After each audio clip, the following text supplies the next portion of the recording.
bien connu. Dans une note que j'ai ici et que j'aimerais donner à qui veut la voir, donc intitulée « Note à Monsieur le représentant spécial du secrétaire général des Nations Unies, chef de la MONUSCO », rédigée par Monsieur Kalev Mutonde, qui était l'administrateur général de l'ANR, l'Agence nationale de renseignement.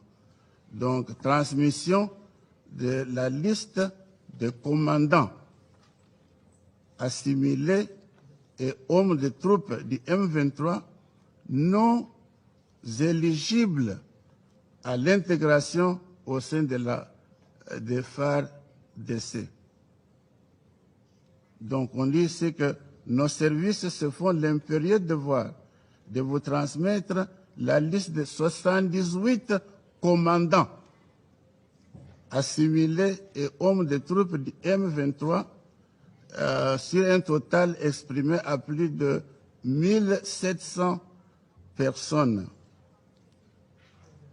non éligibles à l'intégration au sein de FARDC, élaboré à la demande du ministre ougandais de la Défense, le docteur Crispus Kiyonga, à l'issue des séances de travail qu'il a présidées avec une délégation de M23 le 11 et 12 septembre 2013 à Mbarara, en Ouganda.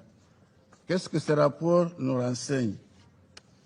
78 commandants, les plus gradés, des généraux, de colonels, de lieutenants-colonels et de majors. Sur les 78, il n'y a qu'un seul capitaine. Tous les autres sont des officiers supérieurs. Aucun d'eux n'est congolais. Ils sont tous des Rwandais. Qui ont été enrôlés dans l'armée de M. Kagame, le Front patriotique rwandais, quand il a commencé sa guerre contre le régime Habyarimana en 1990. Après avoir pris Kigali et le Rwanda, ils sont entrés dans le RCD Goma, Rassemblement congolais pour la démocratie. Et comme vous le savez, quand Laurent Kabila a pris le pouvoir, le commandant, le chef d'état-major général de l'armée congolaise était un officier rwandais, James Kabarebe. Ce n'est pas un Congolais, un officier rwandais. Son adjoint, Dan Monyosa, également rwandais. Donc, ce qui fait que les Rwandais sont entrés dans notre armée. J'ai entendu ici quelqu'un dire que le Congo a la première responsabilité de protéger ses frontières et de protéger sa population. D'accord, nous sommes d'accord. Mais qui nous a dit d'intégrer des Rwandais dans notre armée? Cette même communauté internationale. Chaque fois qu'il y a une petite rébellion, on dit « Ah, il faut négocier ». Et puis en négociant, vous devez inclure les gens dans l'armée. Et ce monde venait avec leur rang autoprogrammé. Tout le monde vient, moi je suis général, moi je suis colonel, moi je suis major. On leur donne ce poste. Ils n'ont jamais une formation militaire qui justifie ces rangs-là. Mais c'est comme ça. Alors nous avons une armée qui est infiltrée.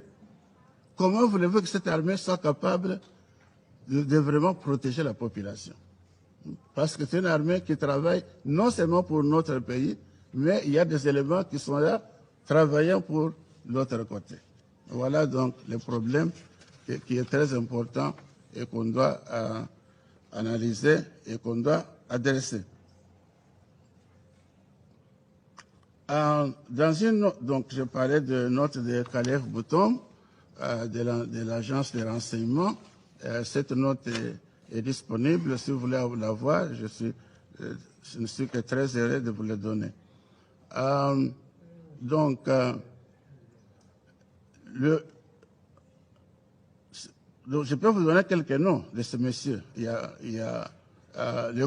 Donc, après le Rassemblement démocratique le Rassemblement congolais de la démocratie qui a été formé en 1998, il y a eu la formation du Congrès national pour le développement du peuple, de Laurent Nkunda.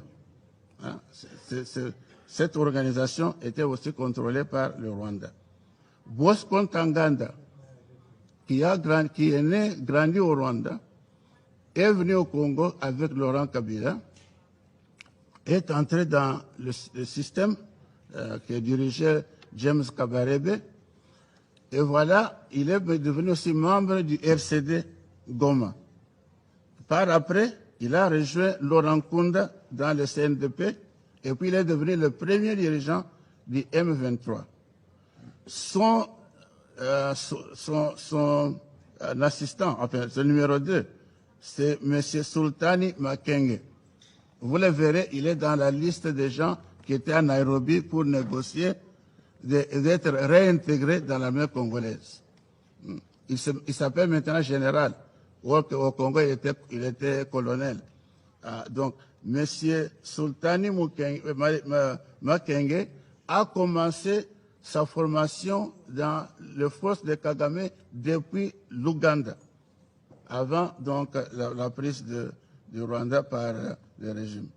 Donc, vous voyez qu'il s'agit d'une milice de l'armée rwandaise et non pas. Il se peut qu'il y ait des Congolais, je n'en doute pas.